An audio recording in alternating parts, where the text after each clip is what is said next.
Film diawali dengan memperlihatkan sepasang kekasih. Sang pria bernama James yang sedang bersama kekasihnya. Mereka berdua saling berselisih paham karena ingin pergi ke pesta terakhir yang diadakan di muka bumi.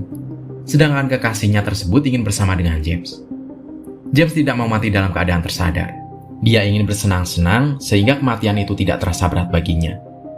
Dia ingin menghabiskan waktu terakhirnya dengan kegembiraan. Akhirnya, dia pun meninggalkan kekasihnya tersebut. Saat di perjalanan, nampak orang-orang pun sudah sangat bebas. Aturan dan hukum pun sudah tidak berlaku lagi. Mereka melakukan apapun sesuka hati, sebelum detik-detik kematian mereka.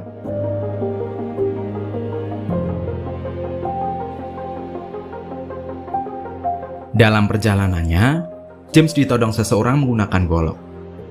Dengan terpaksa dia pun menyerahkan mobilnya, dan segera berlari melarikan diri. Dengan bersembunyi di sebuah kolong mobil, dia berhasil menghindar dari penodong tersebut. Setelah penodong pergi, dia hendak menggunakan mobil yang ada di hadapannya. Tapi sayang mobil itu terkunci. Dari kejauhan, dia melihat ada sebuah mobil yang datang dan diparkirkan. Dia berniat mengambil mobil tersebut. Dari dalam mobil itu, keluar 2 orang dewasa dan 1 anak kecil, yang sepertinya diculik oleh kedua pria tersebut. James tidak mempedulikannya, dan hanya berpikir untuk menggunakan mobil tersebut untuk pergi ke pesta terakhirnya. Namun saat di dalam mobil, dia terpikir dengan gadis kecil yang diculik oleh pria tadi. Sisa-sisi kemanusiaan James masih ada, dan dia memutuskan untuk menyelamatkan gadis kecil tersebut. Dengan berbekal palu, dia pun masuk ke rumah tersebut, dan perkelahian pun tak dapat terhindarkan.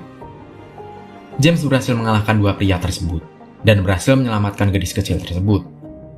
Mereka bergegas untuk keluar, dan ternyata anak kecil itu bernama Rose. Rose mengutarakan keinginannya bahwa dia ingin pergi ke tempat orang tuanya, dan meminta tolong kepada James agar bisa mengantarkan ke tempat orang tuanya.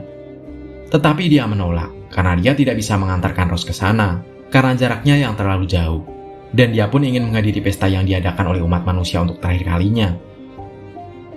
James pun berinisiatif untuk menitipkan Rose di rumah adiknya, yang tak jauh dari tempatnya sekarang. Sesampainya di sana, James tidak melihat adiknya juga anak-anaknya. Rumahnya nampak sepi dan tidak ada kehidupan di sana. Dia berusaha untuk memanggil adiknya, tetapi tidak ada jawaban sama sekali. James kemudian menyusuri setiap ruangan, dan akhirnya ketika di depan tangga, dia melihat ada aliran air dari lantai atas.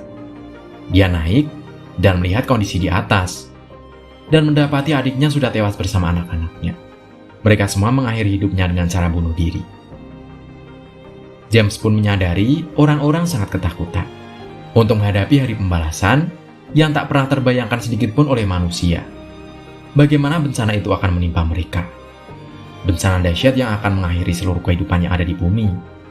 Gelombang api yang sangat dahsyat hanya beberapa jam lagi akan menghampiri Australia.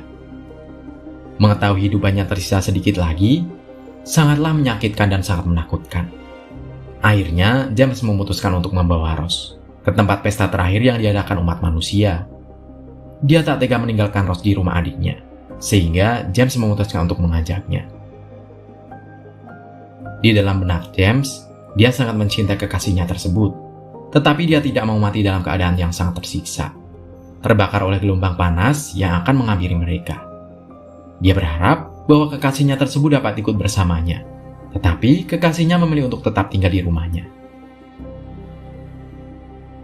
Dalam perjalanan, dia melihat mobil polisi, dan dia pun bergegas untuk menghampiri polisi tersebut, dengan maksud menitipkan Rose agar dia bisa pergi dengan tenang, dan berharap polisi tersebut bisa mengantarkan Rose ke tempat kediaman keluarganya. Mereka pun masuk ke dalam, dan menghampiri polisi tersebut. Ternyata, polisi itu hendak melakukan bunuh diri. Dia hendak membunuh keluarganya dan juga dirinya. Tetapi, polisi itu tidak memiliki keberanian untuk menyakiti keluarganya, sehingga polisi itu pun meminta bantuan James untuk membunuh mereka semua. James pun enggan melakukan hal tersebut, dan dia memilih pergi dari tempat itu bersama Rose. Orang-orang sudah sangat depresi dan kehilangan harapan. Mereka tahu mereka tidak akan bertahan dari panasnya api yang sangat dahsyat. Akhirnya James pun tiba di pesta terakhir umat manusia. Suasana di sana sangat meriah dengan orang-orang yang bersuka cita. Seolah mereka melupakan kematian yang akan menghampiri mereka beberapa jam lagi. Mereka semua melakukan hal yang mereka ingin lakukan. Mereka mabuk-mabukan, menggunakan obat-obatan, membebaskan dirinya dari segala aturan yang selama ini mengekang.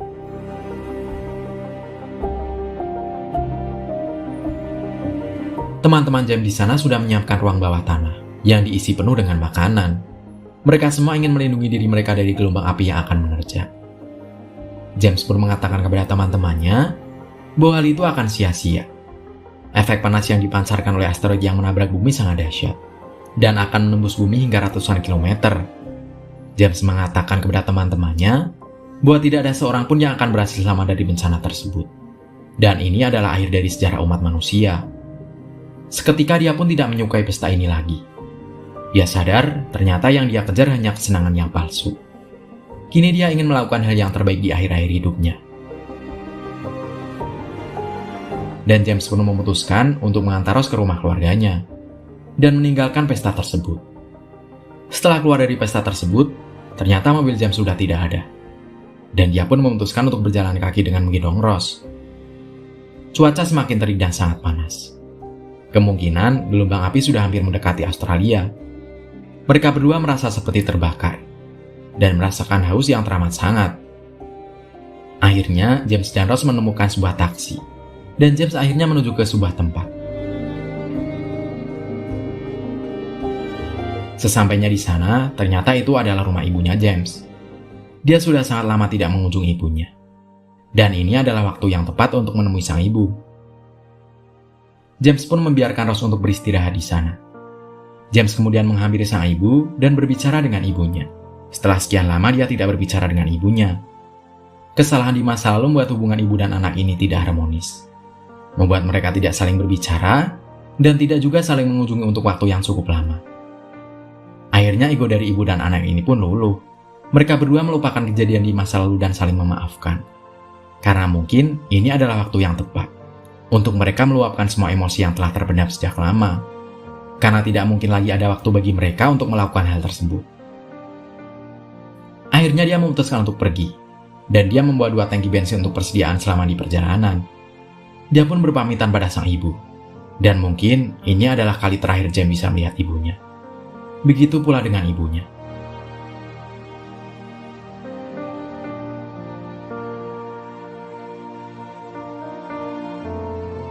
Saat di perjalanan, James mendengar siaran radio.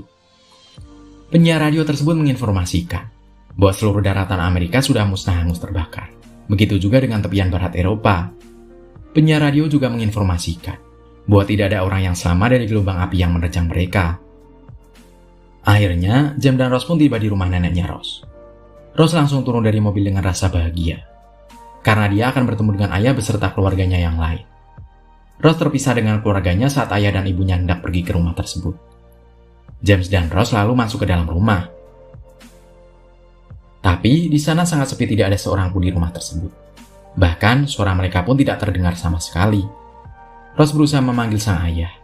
Dia mencari ke seluruh ruangan, tetapi tidak ada respon dari ayahnya tersebut. James mencoba menyusuri belakang rumah. Dan alangkah terkejutnya dia. Ternyata seluruh keluarga Rose sudah bunuh diri. James pun menyusuri semua mayat, dan dia menemukan ayahnya Rose. Di jasad ayahnya tersebut, dia menemukan sebuah foto, yang di sana ada Rose lengkap bersama ayah dan ibunya. James tidak bisa membayangkan bagaimana perasaan Rose ketika melihat ayah beserta keluarganya sudah tewas. Nasib James masih cukup beruntung, karena dia masih bisa menemui ibunya untuk terakhir kali dalam keadaan hidup, dan juga masih bisa saling memaafkan dan berpamitan.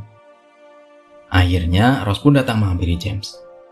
James yang tak ingin melihat Rose kecewa karena kematian keluarganya, akhirnya menggendong Rose agar dia tidak melihat jasad sang ayah. Tetapi Rose tetap memaksa. Dia ingin melihat ayahnya untuk terakhir kalinya, meskipun sang ayah sudah tidak bernyawa. Akhirnya, James pun membawa mayat dari ayahnya Rose. Tangis Rose pun pecah ketika melihat ayahnya. Kini, Rose merasa benar-benar sendiri. Tak ada lagi keluarga yang menemaninya. Dia terus berharap ketika api itu menyambar dirinya, dia dalam pelukan ayahnya. Tapi sang ayah telah memilih jalan yang lain. Akhirnya James mengajak Rose untuk pergi bersamanya. Dia tidak bisa meninggalkan Rose begitu saja. Meskipun Rose sudah mengetahui bahwa ajalnya sebentar lagi datang, tetapi setidaknya dia masih memiliki seseorang yang mungkin bisa dipegang tangannya atau bisa saling berpelukan. Tetapi dia memilih untuk diam di sana menemani sang ayah dan mati bersama ayahnya. Akhirnya James memberikan sebuah foto pada Rose yang terdapat di dalam saku baju ayahnya Rose. Mereka pun memiliki waktu beberapa jam lagi sebelum gelombang api menghampiri mereka. Saat itu, James memiliki rencana kemana dia hendak akan pergi. James berpamitan dengan Rose, begitu juga sebaliknya. Mereka saling berpamitan karena mengetahui kapan kematian itu akan datang pada mereka. Akhirnya, James pun melanjutkan perjalanan, dan kali ini mereka benar-benar terpisah. Di dalam lubuk hati yang terdalam, sesungguhnya James ingin sekali mengajak Rose. Tetapi Rose tetap ingin bersama sang ayah, hingga hari akhir itu tiba. Meskipun sedih, James tetap harus melanjutkan tujuannya.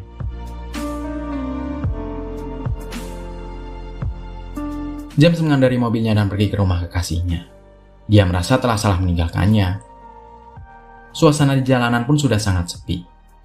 Tiba-tiba mobil James mengalami kerusakan. Mesinnya terbakar karena suhu yang semakin meningkat, membuat mobilnya rusak, dan akhirnya James pun keluar dari mobil tersebut. Dia memutuskan untuk berjalan dan berlari menuju ke tempat tujuannya. Dengan kulit yang terasa seperti terbakar dan suhu udara yang semakin meningkat, dia terus berlari dengan rasa lelah. Tetapi dia tidak mau menyerah. James terus berlari. Dia tahu seharusnya dia berada dengan kekasihnya saat ini. Akhirnya James sampai di rumah kekasihnya. Dia pun mencari keberadaannya, tetapi tidak ada di rumah tersebut.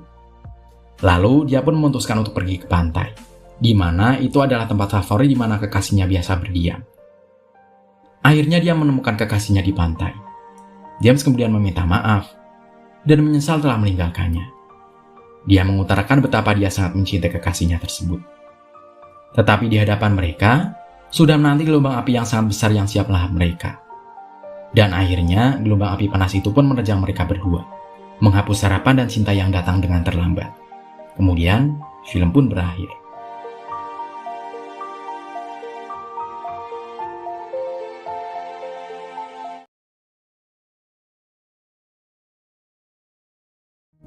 Film memperlihatkan di sebuah jalan menuju dermaga. Terlihat sekelompok sultan di dalam sebuah mobil yang bersiap akan melakukan liburan bersama. Ketua sultan ini bernama Jack dan istrinya yang bernama Jennifer. Mereka bersama teman-teman sultan lainnya akan pergi berlibur menggunakan kapal pesiar. Ketika sampai di dermaga, mereka disambut oleh kapten kapal yang bernama Kapten Richard. Terlihat juga anak buah kapal datang membantu mengangkat barang-barang mereka. Salah satu ABK tersebut bernama Manuel. Ketampanan Manuel sempat menarik perhatian para wanita yang akan pergi berlibur. Ketika Jack dan rombongannya tiba di atas kapal, perhatian mereka semua terarah ke Manuel, yang saat itu sedang bertengkar dengan Purel. Sebab semalam Manuel kabur dan tidak membayar. Setelah dia memangku Purel ini hingga pagi, hingga kini terjadi adegan tampar-menampar. Malam harinya, terlihat Jack dan yang lainnya sedang minum-minum. Saat itu Jack menawari Manuel yang sedang melayani mereka untuk ikut minum segelas marimas. Namun ajakan Jack ditolak oleh Manuel. Hal itu membuat Jack tidak menyukai Manuel dan menganggap Manuel sombong serta tidak sopan. Ketika malam hari semakin larut, Jennifer dan Jack masuk ke kamar mereka untuk sekedar melakukan kawin silang. Adegan tanam singkong itu sampai terdengar ke kamar sebelah yang ternyata ditempati oleh Manuel. Dia yang saat itu sedang membaca buku awalnya merasa terganggu. Namun lama-lama, dia menikmati suara jangkrik yang keluar dari mulut Jennifer, hingga Manuel menempelkan telinganya ke dinding. Di tempat lain terlihat Purel yang tidak dibayar oleh Manuel. Dia sedang melakukan ritual santet dengan menggunakan media boneka untuk menyantet Manuel yang tidak mau membayarnya. Ketika wanita itu menampar media boneka santet, seketika hidung Manuel yang saat itu masih menguping kamar sebelah, mengeluarkan darah tanpa sakit sedikit pun. Keesokan harinya terlihat Jen yang risih. Ketika Jack datang, dia menanyakan kepada istrinya di mana keberadaan Manuel yang telah membuatnya kesal karena pesanan es tehnya tak kunjung datang. Lalu datanglah Kapten Richard. Disusul kehadiran Manuel yang membawa pesanan minuman Jen dan es teh yang dipesan oleh Jack. Jack yang tidak menyukai sikap kurang ajar Manuel kemudian mengadukannya kepada Kapten. Kapten kemudian pergi mendatangi Manuel yang saat itu berada di dapur. Dan Kapten pun menasehatinya agar menghargai pelanggan mereka. Manuel yang tidak terima disalahkan malah balik menyalahkan Jack yang tadi malam berkembang biak bersama istrinya hingga terdengar oleh Manuel. Karena emosi dia melemparkan serbet dapur yang tanpa dia sadari mengenai kompor yang saat itu sedang menyala. Di sisi lain, Jack yang ditemani oleh kapten dan temannya sedang memancing di buritan kapal. Namun Jenny yang saat itu berada di atas kapal melihat kepulan asap dari arah dalam kapal. Mereka lalu memberitahukan itu kepada kapten. Kapten pun segera bergegas mendatangi dapur yang menjadi sumber asap. Dia berusaha memadamkan api yang mulai membesar menggunakan tabung pemadam. Namun karena api tidak bisa dikuasai, kapten kemudian menyuruh anak buahnya untuk melakukan evakuasi para penumpang menggunakan skoci. Ketika malam hari, perahu skoci yang mereka tumpangi terbalik karena dihantam badai, yang membuat mereka semua harus terpisah. Keesokan paginya, terlihat Jenny yang berhasil selamat dan terdampar di sebuah pulau yang tak berpenghuni. Dia sangat bingung dan sedih karena sudah terpisah dengan rombongan yang entah sekarang ada di mana. Namun ketika dia memandang ke arah laut, Jenny melihat sesosok tubuh manusia yang mengambang di permukaan air. Jenny pun segera berlari mendatanginya. Tubuh yang mengambang itu ternyata adalah Kapten Richard. Dia kemudian menarik tubuh Kapten Richard ke tepi pantai untuk melakukan pertolongan. Di saat itu juga tiba-tiba Manuel datang untuk membantu Jenny. Dia ternyata juga berhasil selamat dan terdampar di pulau itu. Namun sayangnya, Kapten Richard tak tertolong dan sudah meninggal. Dia kemudian bertanya kepada Manuel, apakah dia melihat suaminya dan yang lainnya. Manuel pun menjawab bahwa dia tidak melihat yang lainnya. Ketika hari mulai malam, hujan lebat pun mengguyur pulau itu. Jenny dan Manuel berlindung di bawah rongsokan perahu. Manuel yang melihat Jenny kedinginan, kemudian memberikan bajunya kepada Jenny agar dia bisa merasa lebih hangat. Keesokan paginya di saat Jenny masih tertidur pulas, Manuel pergi menyelam mencari ikan. Namun dia hanya berhasil menemukan beberapa kerang.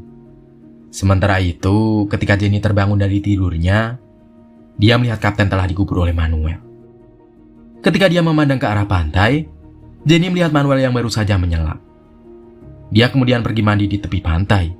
Manuel yang melihat pemandangan itu hanya bisa menelan ludah dan singkongnya berdiri saja. Saat Manuel menawarkan daging kerang kepada Jenny, dia menolaknya dan menanyakan apakah ada menu lain. Manuel kemudian menjawab bahwa dia bisa saja mendapatkan ikan. Namun Jenny yang belum terbiasa memakan ikan mentah, meminta kepada Manuel agar dia membuat api. Namun menurut Manuel, itu adalah sesuatu yang mustahil yang bisa mereka lakukan, karena mereka tidak memiliki peralatan yang memadai. Manuel kemudian mengajak Jenny untuk membuat gubuk sebagai tempat berteduh. Terlihat mereka berdua juga semakin akrab dan semakin dekat.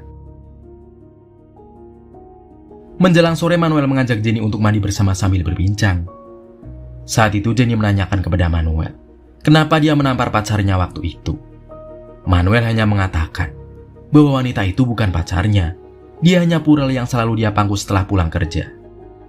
Dia terpaksa memukulnya karena wanita itu memukul dan menendangnya di depan orang, yang disebabkan karena Manuel selalu ngutang saat ingin menggunakan jasanya. Tak lama kemudian waktu pun sudah larut malam, membuat kedua orang ini tidur dengan lelapnya. Keesokan harinya Jenny menunggu Manuel yang pergi menyelam mencari ikan. Saat itu Manuel berhasil menangkap seekor lobster menggunakan tombak kayu yang dia buat.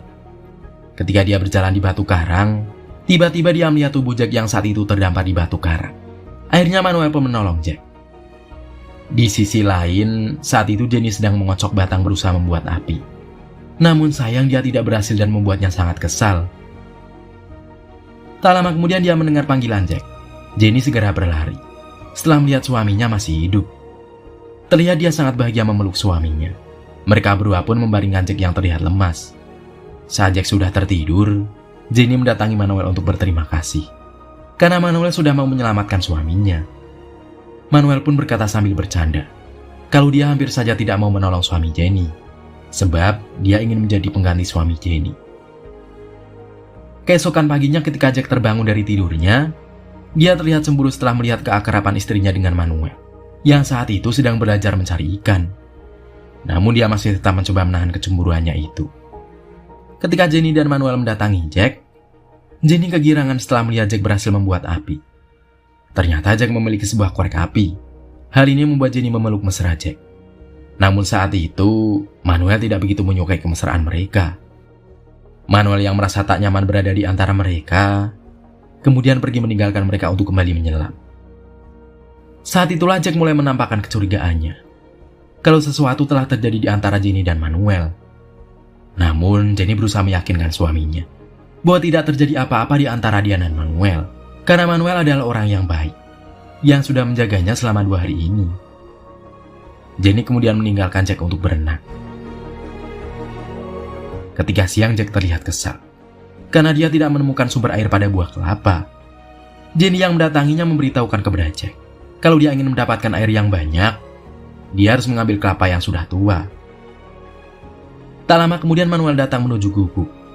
Jack pun menanyakan kepada Manuel, apakah dia berhasil menangkap sesuatu. Manuel mengatakan kalau dia tidak mendapatkan apa-apa karena airnya terlalu dingin. Jack pun kemudian menyarankan kepada Manuel untuk mencari ikan di terumbu karang. Namun Manuel berkata, dia tidak bisa melakukan sendirian. Jack kemudian menyuruh istrinya untuk menemani Manuel mencari sesuatu di terumbu karang. Saat itu Jenny tidak mau, namun Jack memaksa karena dia sedang merencanakan sesuatu. Jack sangat membenci Manuel karena menganggap pria itu berusaha ingin meniduri istrinya. Jenny yang mendengarnya sangat marah kepada Jack yang tidak mengenal Manuel. Dia kemudian pergi mengikuti Manuel yang menyelam. Ketika berada di area terumbu karang, Manuel menyuruh Jenny untuk tetap berada di permukaan dan menghindari batu karang yang berbahaya. Tidak butuh waktu lama, Manuel pun berhasil mendapatkan seekor lobster di sela-sela terumbu karang. Tiba-tiba saja ketiak Jenny tersengat ubur-ubur. Manuel kemudian menawarkan dirinya untuk mengencingi bekas lukanya itu agar tidak lebih parah. Ketika mereka kembali ke gubuk, mereka terkejut. Ternyata Jack telah membuat satu gubuk lagi untuk memisahkan mereka, agar dia dan istrinya tidak tidur bersama dengan Manuel. Hal itu membuat Jenny marah kepada Jack, sebab pondok yang besar itu dibuat oleh Manuel. Akhirnya Manuel mengalah dengan memilih tinggal di pondok yang lebih kecil. Jenny kemudian berusaha menjelaskan kepada Jack kalau di antara dia dan Manuel tidak terjadi apa-apa selama ini. Namun Jack yang sangat cemburu tetap beranggapan kalau Manuel menyukai Jenny, dan Jenny pun sepertinya menyukai Manuel. Saat melihat bekas sengatan ubur-ubur di ketiak Jenny, Jack curiga bahwa bekas merah di ketiak Jenny adalah bekas sengatan Manuel. Hal ini membuat Jenny menjadi kecewa kepada suaminya. Saat Manuel sedang memanggang lobster, Jenny mendatanginya. Manuel menanyakan kepada Jenny apa yang telah terjadi. Jenny kemudian menceritakan kepada Manuel kalau suaminya curiga mereka berdua memiliki sebuah hubungan asmara. Mendengar itu, Manuel mengatakan terus terang kepada Jenny, mungkin mereka memang harus melakukan hubungan itu. Mendengar itu Jenny terkejut dan menganggap itu adalah sebuah lelucon. Namun Manuel mengatakan kalau dia tidaklah bercanda dan sangat ingin melakukannya bersama Jenny. Tak lama kemudian datanglah Jack yang mencium bau lobster yang sudah matang. Ketika itulah Jack mengeluarkan sebuah pisau lipat yang didapatkannya dari jasad kapten. Saat itu Jack menyuruh Manuel agar menjauhi istrinya. Namun hal tersebut membuat Manuel marah dan terjadilah perdebatan di antara mereka. Jenny juga menjelaskan bahwa Manuel tidak pernah menyentuh dirinya sama sekali. Tanpa diduga Manuel malah mengatakan kalau dengan segera dia akan menyentuh istrinya. Hal ini membuat Jack semakin kesal. Manuel juga mengingatkan bahwa di pulau ini uang Jack tidak akan berarti. Akibat pertengkaran ini, Jack melarang Manuel menggunakan apinya, dan Manuel tidak akan berbagi makanan kepada mereka.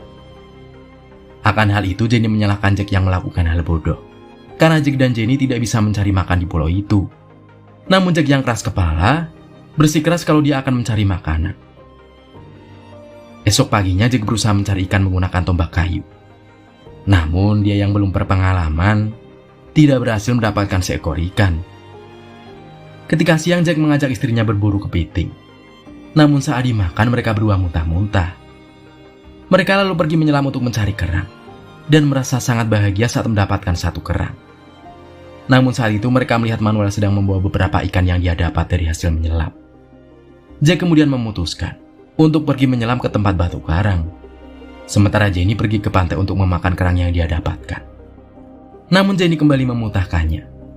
Jenny kemudian berjalan mendekati Manuel, yang saat itu makan ikan hasil buruannya.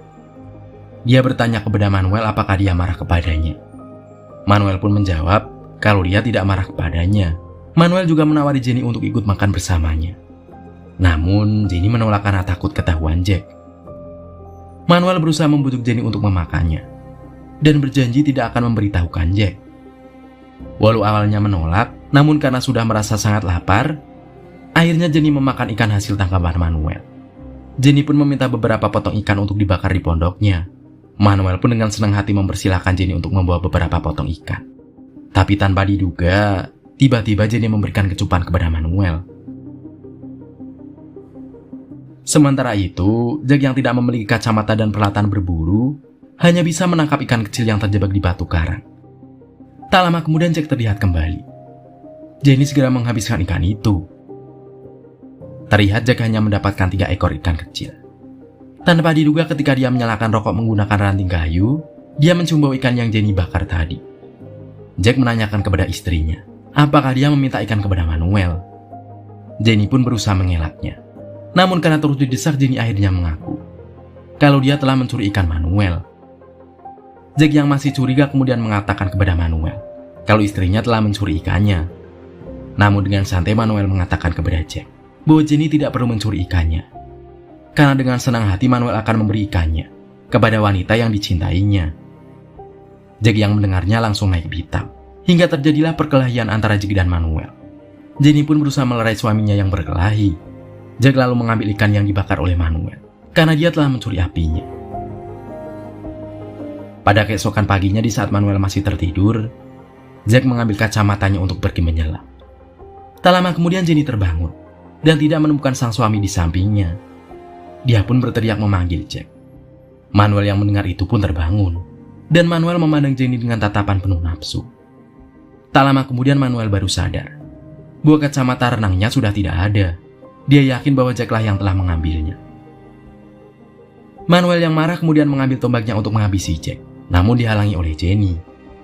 Manuel yang kesal karena telah dihalangi oleh Jenny, kemudian malah menyerang balik Jenny. Hingga akhirnya Manuel mempersaus Jenny saat itu juga. Jenny berusaha menahannya, namun akhirnya dia pasrah oleh kekuatan Manuel. Hingga akhirnya adegan perkawinan silang pun terjadi. Setelah bercocok tanam, Jenny sepertinya menyesal karena telah mengkhianati suaminya. Dia takut suaminya akan mengetahuinya dan meminta kepada Manuel untuk merahasiakan apa yang telah mereka berdua lakukan. Manuel pun mengajak Jenny untuk ikut bersamanya saja, karena dia sangat mencintai Jenny. Namun Jenny menolak dan memilih kembali ke gubuknya. Ketika Jack kembali menyelam, dia mengembalikan kacamata Manuel. Dia merasakan sedikit keanehan dengan Manuel, yang tidak marah saat kacamatanya dia ambil. Ketika Jack sampai ke gubuk, dia memberikan hasil tangkapan ikannya. Namun, tanggapan Jenny yang cukup dingin membuat Jack curiga. Jack bertanya kepada istrinya apa yang telah dia lakukan. Jenny berusaha mengelaknya, namun akhirnya dia mengaku, karena Jack menginterogasinya dengan kasar. Jack yang merasa dikhianati istrinya, akhirnya menjambak rambut istrinya lalu menariknya menuju gubuk Manuel. Jack yang patah hati kemudian pergi meninggalkan mereka ke tempat lain. Dia memilih untuk tidak berada di dekat mereka. Jack juga berusaha mandiri untuk bertahan hidup. Salah satunya membuat kacamata renang menggunakan botol aqua bekas. Sementara itu, Jenny berusaha mencari keberadaan Jack yang tak kunjung kembali. Namun dia tidak berhasil menemukan keberadaannya. Hingga akhirnya kini Jenny tinggal satu gubuk bersama Manuel. Hari-hari mereka lalui dengan bercocok tanam. 1 hari 3 kali. Suatu sore dia mengajak Jenny berdansa. Namun tanpa diduga Jenny melihat Jack yang menatap mereka dari kejauhan. Suatu hari, Jack yang menyelam menemukan sebuah perahu skoci rusak. Dia berusaha menarik perahu itu menuju bibir pantai. Sementara itu, Jenny yang saat itu sedang menjadi bantal gulingnya Manuel, dari kejauhan melihat Jack yang sepertinya menemukan perahu. Mereka berdua lalu berlari menuju ke arah Jack untuk membantunya. Namun, Jack yang masih marah menolak bantuan dari mereka. Jack berusaha memperbaiki perahu yang dia temukan. Ketika Manuel pergi menyelam, Jenny mendatangi Jack untuk berbicara. Dia merasa tidak yakin dengan perahu yang akan Jack gunakan. Namun, Jack yang sudah yakin mengatakan kalau dia akan pergi meninggalkan pulau itu esok hari. Jack menawarinya untuk ikut bersamanya, asalkan Jenny mau bercocok tanam dengan suaminya itu di hadapan Manuel. Hal ini membuat Jenny marah kepada Jack. Pada malam harinya, Jenny membicarakan rencana Jack pada Manuel yang akan pergi meninggalkan pulau itu. Manuel merasa cemburu karena Jenny masih berbicara dengan Jack. Jenny yang melihat Manuel marah, kemudian berusaha menenangkannya dengan mengajaknya berenang malam itu dan mengajak Manuel untuk kembali berkembang biak di dalam air malam itu. Terlihat, Jack hanya bisa menonton Jenny dan Manuel yang sedang bercocok tanam. Jenny mengajak Manuel untuk mengambil perahu milik Jack untuk pergi meninggalkan pulau itu. Manuel pun setuju dengan rencana Jenny itu. Pada keesokan harinya, Jack tengah bersiap untuk berlayar. Namun dia mulai merasa lapar. Dia pun segera pergi mencari ikan dan meninggalkan perahunya. Manuel yang melihat Jack pergi menyelam, segera membangunkan Jenny untuk mengambil kesempatan. Mereka berdua bergegas mencuri perahu milik Jack. Namun tanpa diduga, Jack yang saat itu sedang menyelam muncul ke permukaan. Dia melihat Manuel dan Jenny yang tengah mencuri perahunya. Jack pun berusaha mengejar mereka berdua yang sedang menarik perahunya. Namun sayang, Manuel dan Jenny berhasil membawa perahu berlayar meninggalkan Jack. Tapi anehnya Jack malah tersenyum, sambil dengan santai meminum kelapa muda di tepi pantai. Sementara itu, Jenny dan Manuel yang sudah mulai menjauh dari pulau itu, terkejut setelah mendapati perahu yang mereka gunakan bocor. Sepertinya Jack dengan sengaja memancing mereka untuk mencuri perahunya, yang sudah dia sabotase agar Jenny dan Manuel mati tenggelam di laut. Saat mereka berenang ke tepi pantai, mereka sudah dihadang oleh Jack. Tanpa berlama-lama Jack mengejar Manuel dan melempar tombak ke punggungnya. Tombak tersebut berhasil mengenai Manuel dan membuat Manuel langsung terjatuh. Namun Manuel masih bisa melawan dengan memukul Jack menggunakan batu, hingga akhirnya Manuel berhasil melarikan diri. Pada malam harinya, terlihat Jenny sudah disandra oleh Jack. Jack berusaha memancing Manuel untuk dapat menghabisinya. Tidak lama kemudian Manuel datang memukul Jack dari belakang, hingga terjadilah pertarungan dua orang pria untuk memperebutkan satu wanita. Sementara itu, Jenny berusaha melepaskan tali ikatannya, dan tak lama kemudian Manuel pun berhasil membawa kabur Jenny. Pada keesokan harinya, terlihat Manuel yang masih kesakitan akibat luka di punggungnya. Manuel lantas berkata kepada Jenny untuk membuat senjata agar bisa melawan Jack. Namun Jenny mengajaknya bersembunyi dari Jack. Tapi Manuel memilih akan bertarung habis-habisan dengan Jack untuk merebut Jenny agar menjadi miliknya seutuhnya.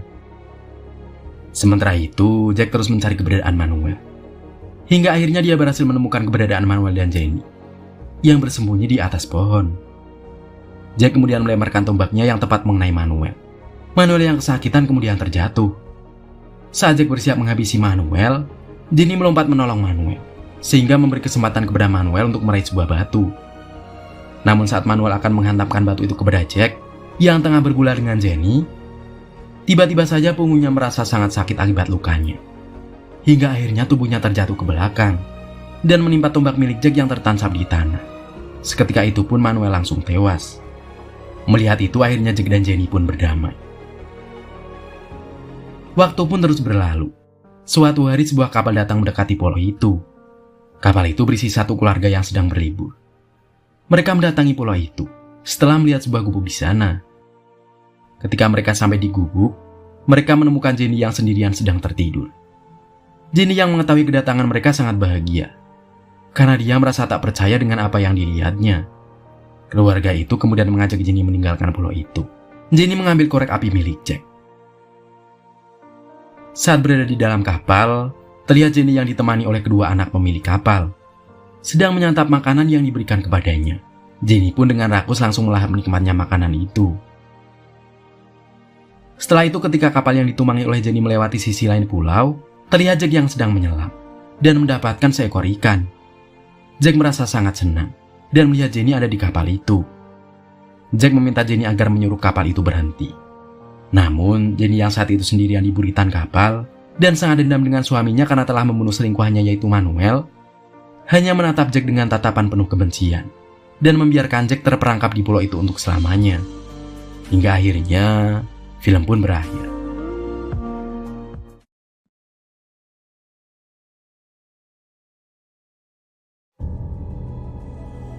Film diawali dengan memperlihatkan sekelompok bajak laut yang tidak sengaja menemukan sebuah kotak berisi seorang anak bayi laki-laki.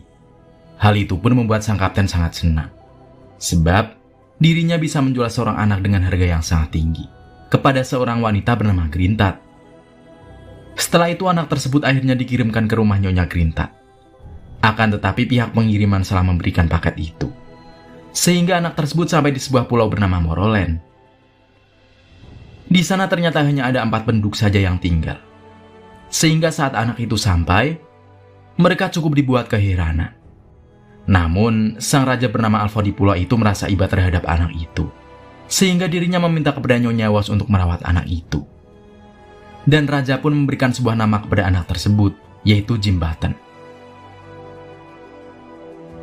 Kini Jim terus tumbuh menjadi seorang anak yang riang.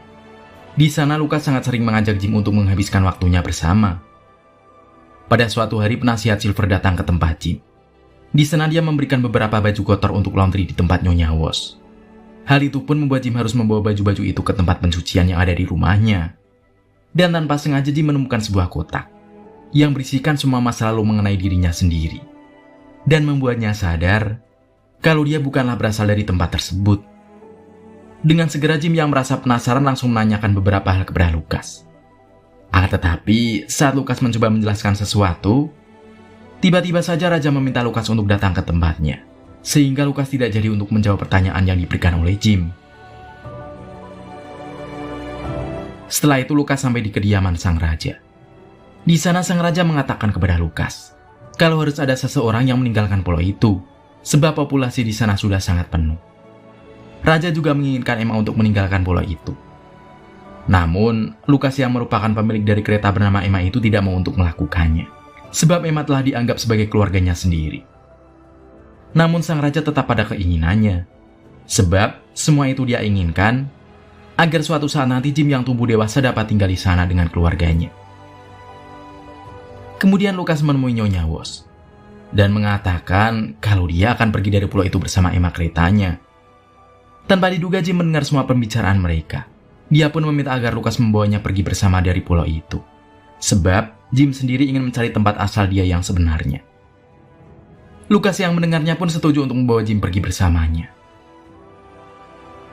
Di malam harinya, Jim secara diam-diam pergi dari rumah itu dan menyempatkan diri untuk mencium Nyonya Was, sebab Nyonya Was telah Jim anggap sebagai ibunya sendiri selama dia berada di sana.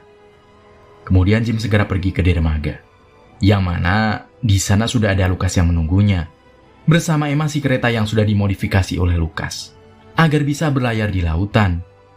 Dan dari sinilah perjalanan Jim akhirnya akan dimulai. Setelah berlayar cukup lama, mereka kini telah berada di tengah lautan. Namun cuaca badai saat itu membuat Jim harus terjatuh ke lautan. Lukas pun segera membantu Jim untuk kembali naik ke atas. Akan tetapi hal yang tidak diduga terjadi ketika sebuah ombak besar berada tepat di belakang mereka, hingga membuat kereta Emma dan juga mereka harus terhembus sampai ke sebuah pulau yang berada di sekitar sana. Di keesokan paginya mereka pun terbangun. Di sana Lukas ternyata tahu mengenai pulau tersebut, yang merupakan sebuah pulau legendaris bernama Mandala. Kemudian Lukas berniat untuk meminta bantuan kepada seorang kaisar di pulau itu, sebab kini kereta Emma sangat rusak parah, dan tidak akan bisa untuk melanjutkan perjalanan. Sementara Jim sendiri menemukan sebuah surat di sana, yang berisi kalau ada seorang anak bernama Lizzie yang telah diculik oleh seseorang. Sang penulis surat pun meminta kepada siapa saja yang membaca surat itu untuk menolongnya.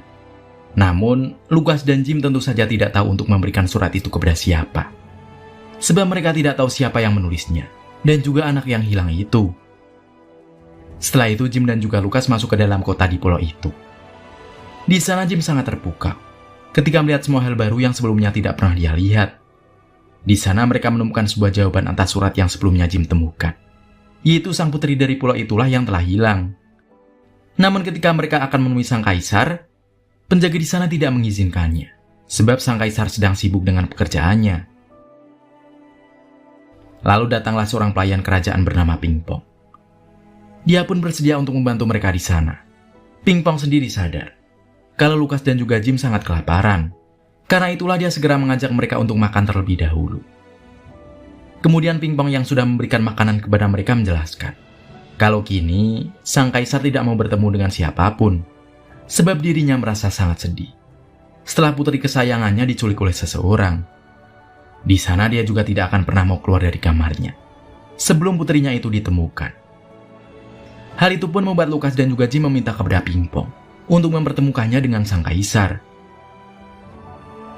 Namun bukannya bertemu kaisar, mereka berdua malah bertemu dengan para hakim yang menanyakan hal-hal yang tidak penting. Para hakim di sana juga mengira kalau Lukas merupakan orang jahat, sehingga mereka meminta kepada penjaga untuk membunuh Lukas saat itu juga.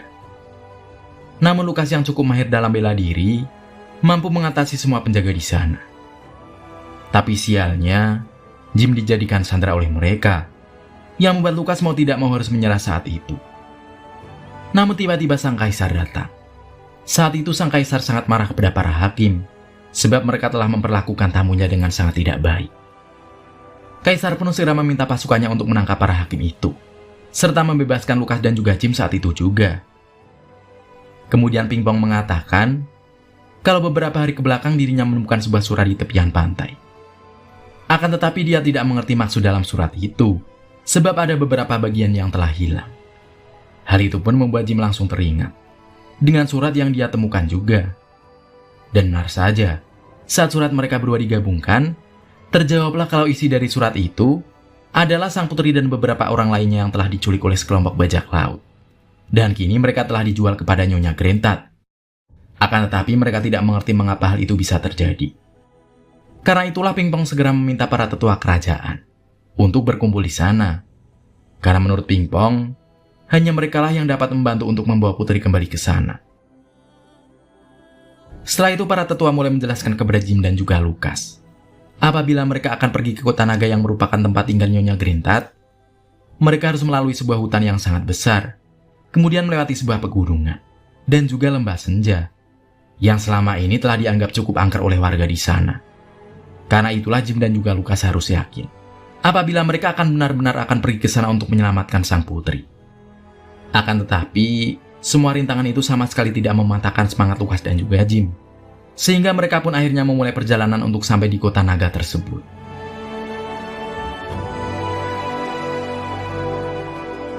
Akhirnya mereka berhasil melewati hutan dan juga lembah, sehingga mereka kini akan melalui sebuah gunung yang sebelumnya diceritakan oleh para tetua.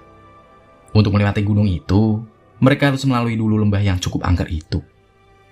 Namun nyatanya di sana sama sekali tidak ada makhluk halus, atau apapun yang berbau mistis lainnya. Karena sebenarnya, suara mereka sendirilah yang membuat gema, dan dianggap sebagai suara makhluk halus. Akan tetapi suara mereka yang bersautan itu membuat dinding lembah di sana tiba-tiba saja runtuh. Hal itu pun membuat Lukas dengan segera memasuk keretanya dengan kecepatan penuh, agar dapat terhindar dari runtuhan tersebut. Sialnya kecepatan penuh tersebut membuat mesin kereta Emma harus mogok, akibat mesin yang sangat panas di bagian pistonnya. Hal itu membuat Lukas sangat kebingungan, sebab posisi mereka saat itu sangat jauh dari pemukiman, dan tidak dapat meminta bantuan kepada siapapun. Namun di tengah kesulitan itu Lukas mendapatkan sebuah ide, dengan memanfaatkan tubuh kecil Jim untuk masuk ke dalam bagian mesin, sementara dirinya akan memasangkan piston cadangan dari bawah mesin. Hal itu pun membuat Jim segera masuk ke dalam tangki air, yang mana hal itu membuat Lukas cukup khawatir kepadanya. Namun dengan penuh keyakinan Jim akhirnya berhasil memperbaiki mesin kereta itu, sehingga mereka dapat kembali melanjutkan perjalanan. Setelah beberapa saat kemudian, tangki air kereta mereka mulai kehabisan air. Mereka juga mulai kehausan, akibat persediaan minuman yang sudah habis. Hal itu membuat mereka berhayal karena fata morgana. Namun tiba-tiba saja muncul sosok raksasa kakek-kakek, yang awalnya mereka anggap sebagai hayalan saja. Namun, lama-kelamaan mereka mulai sadar kalau kakek itu adalah nyata dan bukan hayalan yang mereka bayangkan. Ternyata kakek itu bernama kakek Turtur yang telah dikutuk oleh dewa. Karena apabila dia berjalan menjauh, maka dia akan menjadi lebih besar sampai menjadi raksasa. Akan tetapi bila dirinya mendekat, dia pun akan mengecil dengan sendirinya. Kemudian kakek Turtur mengajak Lukas dan juga Jim untuk mampir ke tempatnya. Dia juga mengatakan kalau di sana ada pasokan air yang cukup banyak, sehingga Lukas dan juga Jim yang kehausan dapat meminum air tersebut. Serta kereta Emma yang tangki airnya kering pun dapat dinyalakan kembali. Tanpa berpikir panjang mereka pun segera ikut dengan kakek tersebut. Di malam harinya sampailah mereka di kediaman kakek Turtur. Di sana mereka membicarakan lokasi kota naga berada. sang kakek mengatakan kalau kota itu berada di Pulau Sorolan, yang mana sama persis dengan kota yang berada pada perangko milik Jim, yang dulu seharusnya Jim diantarkan oleh kurir ke sana, dan bukanlah ke Pulau Morolan. Kemudian sang kakek mengingatkan kepada mereka berdua untuk berhati-hati ketika melewati sebuah kerang hitam yang sangat berbahaya. Di keesokan harinya sampailah mereka di lokasi karang hitam itu. Di sana kakek Turtur meminta agar mereka tidak melupakan dirinya, sampai akhirnya mereka harus berpisah di sana. Setelah itu Lukas dan Jim mendapatkan sebuah masalah. Ketika bahan bakar yang mereka miliki sudah semakin menipis. Sementara mereka sendiri sama sekali tidak tahu sejauh mana karang hitam itu akan segera berakhir. Karena itulah mereka kini hanya bisa berpasrah di sana. Namun sebuah keajaiban tiba-tiba saja terjadi ketika kereta Emma bersiul di sana. Dan hal itu pun membuat salju keluar dari uap yang dihasilkan siulan tersebut, sehingga jalan gelap di sana menjadi terang dan memudahkan mereka untuk lebih cepat melalui karang hitam tersebut. Akhirnya sampailah mereka di sebuah tempat yang dinamakan Tanah Seribu Gunung Api. Namun Jim dan Lukas harus segera masuk ke dalam sebuah lubang, sebab gunung di sana banyak sekali yang meletus. Di dalam lubang itu mereka bertemu dengan sosok naga berkepala kudanil. Naga tersebut bernama Nepomuk. Nepomuk awalnya mencoba membuat mereka ketakutan. Akan tetapi dengan wajah kudanil itu, Lukas dan juga Jim sama sekali tidak takut dengannya. Karena itulah Nepomuk mulai menjelaskan bahwa dirinya tidak diizinkan masuk ke dalam kota naga, sebab para penduduk di sana merasa aneh dengan wajahnya tersebut. Nepomuk juga ternyata tidak bisa menyalakan tungku apinya sendiri. Lukas yang ahlinya dalam hal itu pun mencoba untuk membantu Nepomuk memperbaiki tungku apinya. Setelah memperbaikinya, Nepomuk merasa sangat senang. Dan dia pun akan segera memberikan apapun yang dibutuhkan Lukas dan juga Jim. Karena itulah Lukas segera meminta batu bakar kepada Nepomuk. Sebab persediaan batu bakar yang dia miliki sudah hampir habis. Dengan sigap Nepomuk segera memberikan batu bara yang diminta oleh Lukas. Dia juga memberitahukan sebuah cara kepada Lukas dan juga Jim agar bisa masuk dengan mudah ke kota naga itu. Syaratnya, Lukas dan juga Jim harus berpenampilan seperti naga sesungguhnya. Karena itulah Lukas dan juga Jim segera memodifikasi kereta Emma menjadi mirip dengan seekor naga. Dan mereka pun kembali melanjutkan perjalanannya. Kini mereka harus mendapatkan sebuah masalah saat akan melewati sebuah gua. Karena nyatanya ada seekor naga menyeramkan yang menjaga gua tersebut. Di sana kereta Emma ditanyai oleh naga tersebut. Namun bentuk modifikasi pada kereta Emma membuat naga itu percaya kalau Emma merupakan naga yang layak untuk masuk ke dalam gua itu. Akhirnya sampailah mereka di tempat Nyonya Gerintat, yang mana di sana Putri Lesi dan anak lainnya berada. Ternyata Nyonya Gerintat itu merupakan seekor naga yang sedang menjadi sesosok guru bagi para anak yang telah diculik. Kemudian Nyonya Gerintat mencoba untuk memberi hukuman kepada anak-anak di sana, sebab mereka sama sekali tidak dapat menjawab pertanyaan yang dia berikan. Namun tiba-tiba saja Jim memberanikan dirinya untuk menghalangi Nyonya Gerintat. Dan hal itu pun Jim lakukan untuk membuat perhatian Nyonya Gerintat teralihkan, karena dirinya segera mengambil kunci borgol untuk membebaskan Putri Lesi dan anak lainnya. Setelah itu Lukas segera membantu Jim di sana. Dia langsung menabrak Nyonya Gerintat dengan kereta Emma, yang akhirnya membuat Nyonya Gerintat pingsan akibat sebuah batu besar yang menghantam kepalanya. Kemudian Lukas segera mengikat Nyonya Gerintat ke kereta Emma, karena dirinya ingin membawa naga itu kepada Kaisar, dan anak-anak yang ada di sana pun segera dibawa naik ke dalam kereta. Akhirnya sampailah mereka semua kembali ke tempat Kaisar Mandala. Hal itu membuat Kaisar sangat bangga dan berterima kasih kepada Lukas dan juga Jim. Kaisar juga berjanji akan memulangkan semua anak ke rumahnya masing-masing. Sementara Nyonya Gerintat sendiri harus sekarat akibat batu besar yang menimpa dan membuatnya terluka. Namun, Nyonya Gerintat sama sekali tidak dendam kepada Lukas dan juga Jim, sebab mereka tidak membunuhnya saat itu. Dia juga menjelaskan kalau nantinya dia akan hidup kembali sebagai sosok naga emas yang sangat bijaksana, dengan segudang pengetahuan yang akan dia miliki. Hal itu juga akan terjadi setelah tidur panjangnya selama 1 tahun. Sebelum Nyonya Gerintat tidur, Jim bertanya kepada Nyonya Gerintat mengenai caranya agar dia, Lukas, dan kereta Emma dapat kembali ke Morolan. Nyonya Gerintat pun menjawab kalau dia dapat pergi ke sebuah tempat yang nantinya dapat membawa mereka kembali ke Morolan. Dengan cepat mereka segera pergi ke tempat yang dikatakan oleh Nyonya Gerintat. menggunakan sebuah kapal yang dimiliki Kaisar Mandala. Tempat itu ternyata sebuah pulau terapung yang dapat Lucas dan juga Jim bawa ke Pulau Morolan. Sehingga Raja Morolan tidak akan bingung lagi mengenai tempat di Morolan yang sempit itu. Kemudian sampailah Lucas dan juga Jim ke Pulau Morolan. Di sana sang raja meminta maaf kepada Lucas karena telah memberikan keputusan yang sangat egois. Semua hal yang telah terjadi membuat hubungan di antara Pulau Mandala dan juga Morolan menjadi lebih baik, dan juga membuat kehidupan mereka menjadi lebih baik lagi. Di akhir film, terlihat Lucas yang memberikan sebuah kereta kepada Jim, dan kereta itu diberi nama Molly. Lalu Jim mengatakan kepada Lucas kalau dia tidak akan mencari lagi tempat asalnya, sebab dia merasa kalau Morolan merupakan tempat kelahirannya sendiri, dengan orang-orang yang sangat sayang kepadanya. Hingga kemudian, film pun berakhir.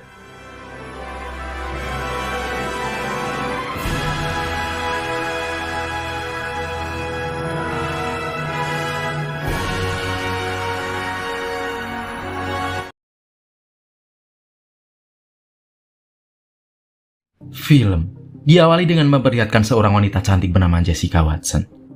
Saat itu dia akan melakukan petualangan besarnya, yaitu mengelilingi dunia dengan menggunakan sebuah kapal miliknya. Di tengah perjalanan, Jessica harus terbangun dari tidurnya saat ada sebuah kapal besar yang tidak sengaja menabrak kapal miliknya. Namun, saat itu kapal Jessica masih dapat bertahan dan tidak terlalu mengalami sebuah kerusakan yang cukup parah.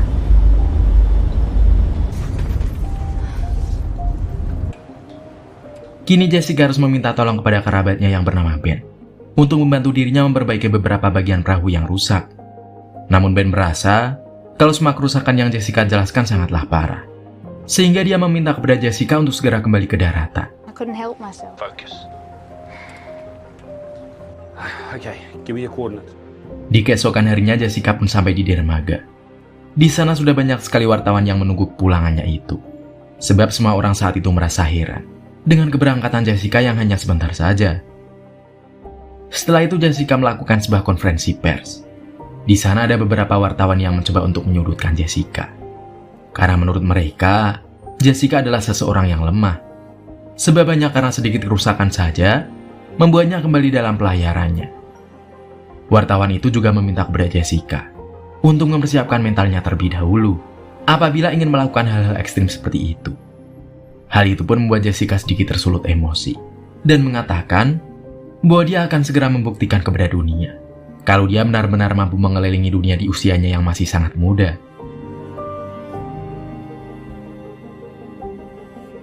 Di keesokan harinya Ben mulai mempersiapkan perahu milik Jessica. Dan Ben merasa kalau kerusakan perahu yang Jessica alami sangat parah, sehingga memerlukan waktu lama untuk membetulkannya kembali. Hal itu membuat orang tua Jessica meminta kepada anaknya itu untuk segera mengurungkan niatnya tersebut. Namun, tentu saja Jessica sama sekali tidak mau melakukannya, sebab dia sudah benar-benar bulat dengan tekadnya.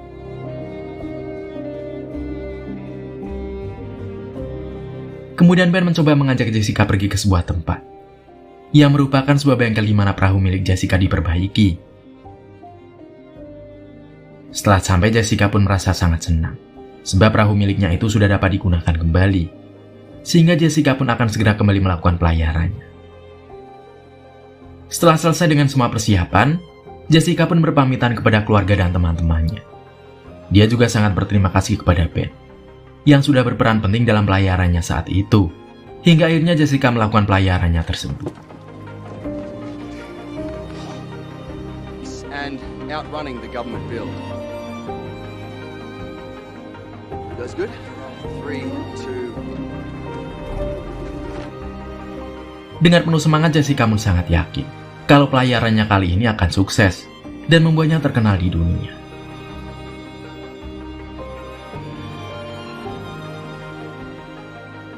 Setelah itu kita dibawa flashback ke masa di mana Jessica pertama kali bertemu dengan Ben. Ternyata Jessica terinspirasi oleh Ben, yang dulunya juga pernah mengelilingi dunia dengan perahunya. Kembali ke waktu sekarang, dan kini Jessica sudah menginjak di hari ke-12 pelayarannya itu.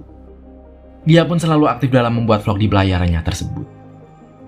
But it's on autopilot at the moment. Australia. Then down around, here's what I'll be doing. Okay. My birth. Tanpa diduga muncul seekor ikan paus yang berenang tepat di depan perahu Jessica. Dengan cepat Jessica segera merekam momen langka tersebut. Dia juga sangat merasa senang dengan suasana di tengah lautan yang sangat indah. Kemudian Jessica menghubungi keluarganya dan mengatakan kalau saat itu akan segera datang badai yang cukup besar.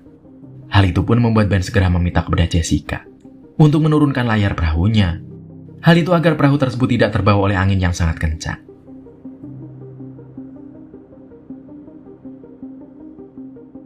Akhirnya badai besar pun datang. Dengan sekuat tenaga Jessica mencoba mempertahankan perahunya dari guncangan ombak dan angin yang sangat besar.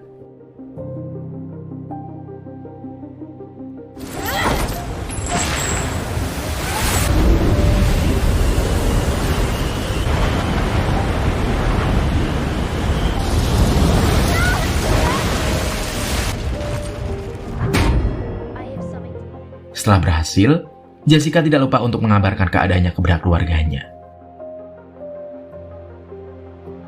Di minggu berikutnya cuaca menjadi sangat cerah, dan Jessica pun selalu mengabadikan semua momen di sana.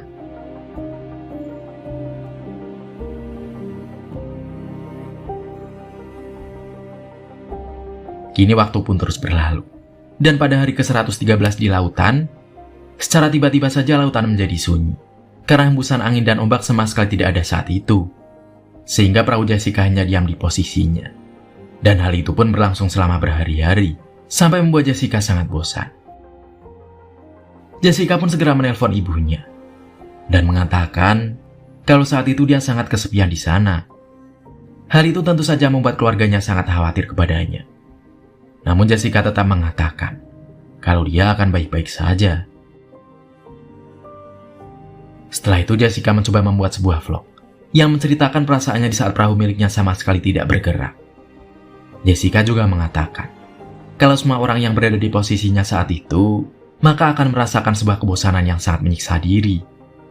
Dan semua orang yang menonton vlog Jessica merasa sangat kasihan kepadanya, sebab mereka semua tahu kalau Jessica kini benar-benar sendirian di tengah lautan dengan keadaan yang sangat kesepian.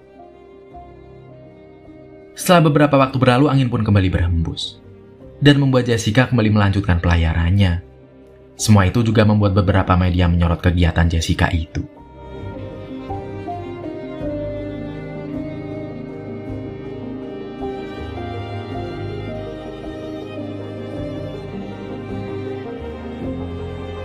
Pada suatu hari Jessica mencoba menghubungi keluarganya. Dia mengatakan kalau sebentar lagi akan segera berhasil dalam pelayarannya itu. Namun tiba-tiba saja ada sebuah berita yang mengabarkan kalau cuaca di lautan akan segera memburuk saat itu karena akan muncul sebuah badai yang sangat besar di sana. Hal itu pun membuat banyak sekali media yang mengkhawatirkan keadaan Jessica. Sebab pakar cuaca pun mengatakan kalau manusia yang berhadapan dengan badai tersebut pasti tidak akan selamat. Karena itulah semua orang segera meminta kepada Jessica untuk berlabuh di pulau terdekat. Namun Jessica tentunya tidak mau melakukannya, sebab dia merasa kalau sebentar lagi dia akan berhasil melakukan perjalanannya. Dan benar saja, badai yang sangat dahsyat pun akhirnya datang. Dengan sisa-sisa tenaga, Jessica berusaha untuk tetap bertahan di atas perahunya.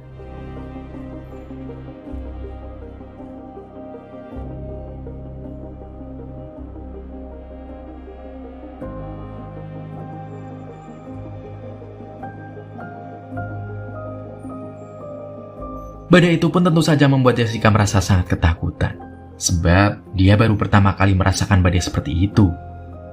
Badai itu juga terus saja membesar, sehingga Jessica pun merasa kalau dirinya tidak akan mungkin mampu melewatinya.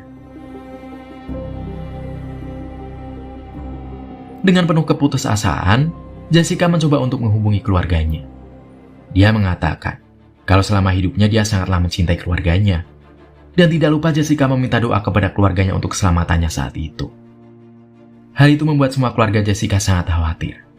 Ditambah lagi kontak dengan Jessica tiba-tiba saja terputus. Karena saat itu sebuah gelombang air yang sangat besar harus menenggelamkan kapal Jessica. Di saat itu Jessica merasa kalau dia akan benar-benar mati di sana. Dia juga mengingat kembali masa kecilnya ketika sedang bersama keluarganya. Di sisi lain, ibu Jessica terus mencoba menghubungi anaknya kembali. Namun tetap saja tidak ada jawaban dari Jessica. Semua itu tentu membuat keluarga Jessica sangat khawatir dengan keadaan anaknya saat itu. Semua orang pun mulai menangis, karena setelah beberapa kali ditelepon sama sekali tidak ada jawaban apapun. Namun tiba-tiba saja sebuah keajaiban terjadi ketika perahu Jessica kembali muncul di atas lautan. Dengan sisa tenaga, Jessica segera menghubungi keluarganya. Dia mengatakan kalau dia berhasil selamat dari badai dahsyat tersebut, walau saat itu dia harus mengalami beberapa luka di tubuhnya. Hal itu membuat semua orang merasa sangat senang, dan Jessica pun akan segera sampai di tujuannya.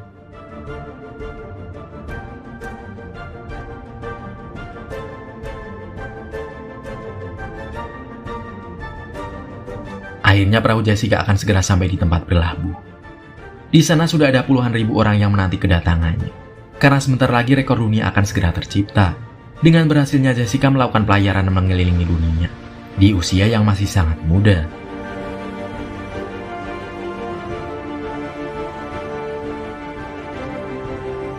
Di akhir film, Jessica tersenyum sangat lebar dengan keluarga dan semua orang yang ada di sana. Hingga akhirnya film pun berakhir.